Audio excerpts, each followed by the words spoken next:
Puta na! Game. Ibang klaseng battle na to. Batagan, Vivo versus Infinix. Oo. July D. Sali ba? 2 minuto para sa'yo. 2 minuto, 2 minuto.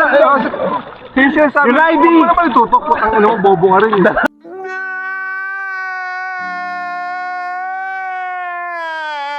Bobo ka mag-videographer eh. Dalawang tulog, parcel. Dalawang tanggal.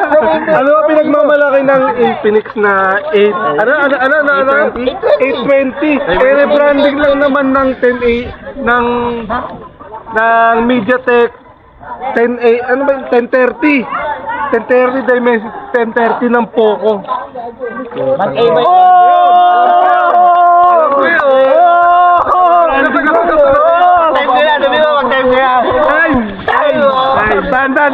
Puta na! Dalawang G, para kayo ito. Ibang klase round na yun. Pakinggan natin. Stone! Dalawang G, para kayo ito. B29.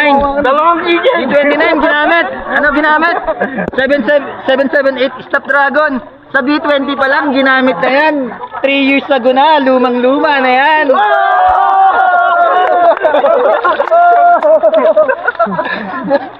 Round to round. Yun, siyempre, puta na, solid na yun. Goods naman yun. Sabi nga nila na, wag mo tutok, na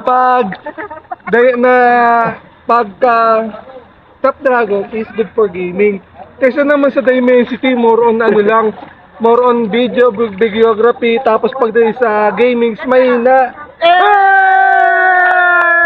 Mahina! Gaming! Mahina! Paano yung mukha na mahina?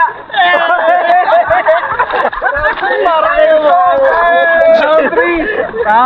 Hindi, round 3 ba? Ano mahina? Ang 820. Ang version yan sa Snapdragon, 7.1 Gen.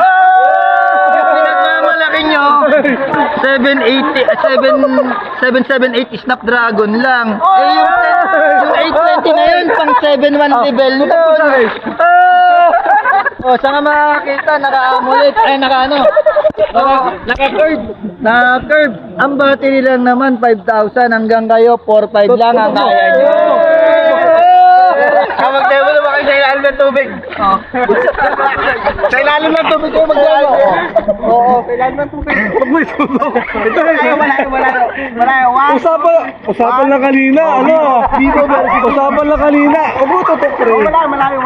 Usapan na kanina, ano? Tag doon? Hindi. Chipset. Usapan na kanina, processor, ba't may AMOLED pa? Tapos battery. Bakit? Pag bumili ka ba ng cellphone, chipset lang bibilin mo? Oo. Ay naman kinaka mga gamer, di ba? Gamer ako eh. Tapos ilalaban, camera daw maganda. Hanggang ngayon, naka 1080 pa lang. Ngayon, 4K na front and back. 030 lang, yung saka lang. Omsi.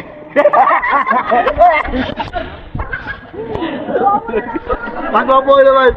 Tangin na, ibang klase laban na yun. O, judges. Judges. Oo, Judges. Ako muna, judges. Ako muna. Kami judges. So, judges, pakinggan natin. Unang boto. Pakinggan natin, judges. Shoutout nga pala sa Source Clothing, DC Clothing. DC Clothing for my shirt. Then, yung maganda yung binigay nilang laban, maganda yung battle nila. Binigay ko yung unang round kay Junaidi, second round kay Stong. Dahil tropa ko si Junaidi, alam niyo naman sa flip-top, uso ang bayaran. Gago! Pabor ang boto ko para kay Junaidi. Yun o, 1 point. 1 point para kay Junaidi, no? Yun. Meron pa daw. May pahabol. Siyempre, tumanaw tayo ng utang na loob. Nagsimula tayo kay Obib, doon pa rin tayo. Kilala kong kaliskis mo, oy. Yun. Yung pinakamaganda, utang na loob. Shit. Yun, pangalawang judges, no? Pakinggan natin, no? Pakinggan natin, Crazy Mix.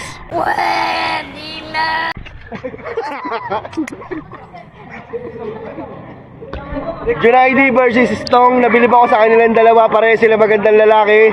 Okay yung itsura nilang dalawa. Magkaiba na sila ng edad. Binoto ko kay Stong 2 points, kay Junaidi 2 points. Pero mas okay sana kung pinaliwanag nila na mas maayos kasi masyado silang mayayabang dalawa. Kaya ang boto mo, Ang boto ko para kay Stong kasi mas matanda siya sa'yo.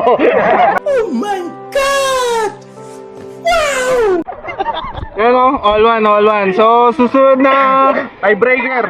Susunod na urado. Timebreaker. Tiwop. Hey! Okay para sa akin, okay naman yung battle nila. Pero, syempre, loyal Bibo tayo eh. Paano masabi? Mas maganda sa akin para si Bibo. kayo. Ang boto ko para kay Junaidi. Junaidi, yung putang ng battle na yun, napaka-solid. So, ang boto ng urado, putang na, isang imalupit na ingay dyan, oh.